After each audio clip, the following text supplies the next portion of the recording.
আমরা শান্তিপ্রিয় মানুষ।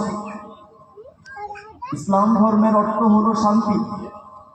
আমরা ইসলাম ধর্মের অনুসারী। আমরা শান্তিপ্রিয়, শান্তিকামী মানুষ। আমরা বিশৃঙ্খলতা করতে চাই না, আমরা অশান্তি করতে চাই না। তাই আমরা রাজ আইনকে সম্মান জানিয়ে আমরা গরু কুরবানি না করে আমরা রবকে খুশি করতে অনেকেই ছাগল ক্রয় করেছি। আমরা ছাগল কুরবানি করে আমরা রবকে খুশি করতে চাই। আমরা শান্তিপ্রিয়, শান্তিকামী মানুষ হওয়ার কারণে রাজ আইনকে সম্মান জানিয়ে আমরা অবশ্যই আজকের যে পরিস্থিতি তৈরি হয়েছে আমরা রাজ আইনকে সম্মান জানিয়েছি। তার জন্য এই ঈদগাহে নামাজ পড়তে আসা সকল ইমানদার মুসলমানগুলোকে আরো একবার শুভেচ্ছা জানাই।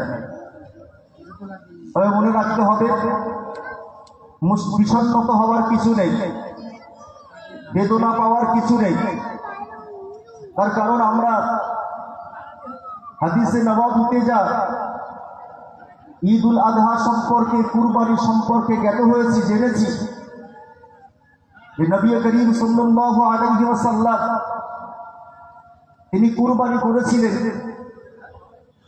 নবী পাকের এই কুরবানি করা সংক্রান্ত যে হাদিস আমাদের সম্মুখে এসেছে, সাহাবায়ে কেরাম দিকের উক্তি যে বিশ্ব নবী সাল্লাল্লাহু আলাইহি ওয়াসাল্লাম তিনি শৃঙ্গধারী সুষম সুন্দর বলিষ্ঠ এক ছাগল জবে করেছিলেন, কুরবানি করেছিলেন। সেখানে গরু কুরবানি করার কথা উল্লেখ নাই। বিশ্ব নবী সাল্লাল্লাহু আলাইহি ওয়াসাল্লাম তিনি শৃঙ্গধারী তথা সুন্দর শিংওয়ালা হৃষ্টপুষ্ট ছাগ জবে কুরবানি করেছিলেন। রবের খুশিতে, রবের সন্তুষ্ট চিত্তে, নিজের পক্ষ থেকে, নিজের পরিবারের পক্ষ থেকে বিশ্ব নবী সাল্লাল্লাহু আলাইহি ওয়াসাল্লাম ছাগল কুরবানি করেছিলেন।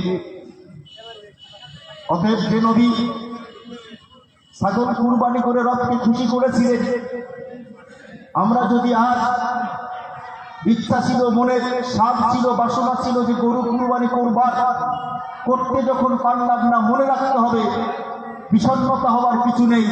বরঞ্চ যেটাই হয়েছে এটা সুন্নাতে নববী হবে। ছাগল কুরবানি করাটা নবীর আদর্শ যদি হয়, আমরা যদি করি, এটাই হবে সুন্নাতে নববী। বলেন না সুবহানাল্লাহ।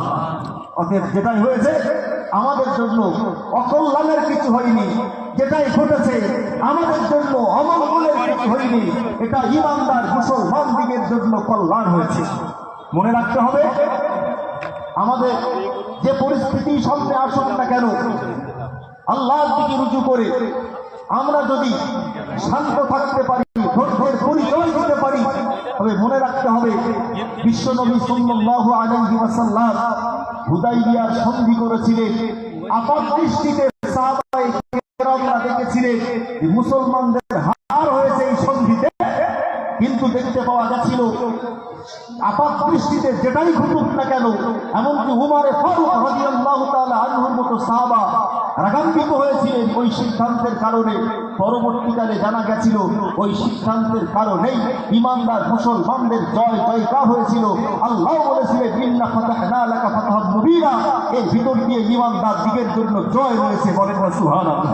অতএব আমাদের জন্য বিষণ্ণতা হওয়ার কিছু নেই, বেদনা পাওয়ার কিছু নেই, বরঞ্চ যেটাই হয়েছে আমাদের জন্য কল্যাণকর হয়েছে। তবে উদ্দেশ্য যেটাই করতে হবে আল্লাহর উদ্দেশ্য করতে হবে, আল্লাহকে খুশি করে করতে হবে। আমি বক্তব্য আর বাড়াবো না, সময়ের মতো নামাজ হবে। যারা আসছে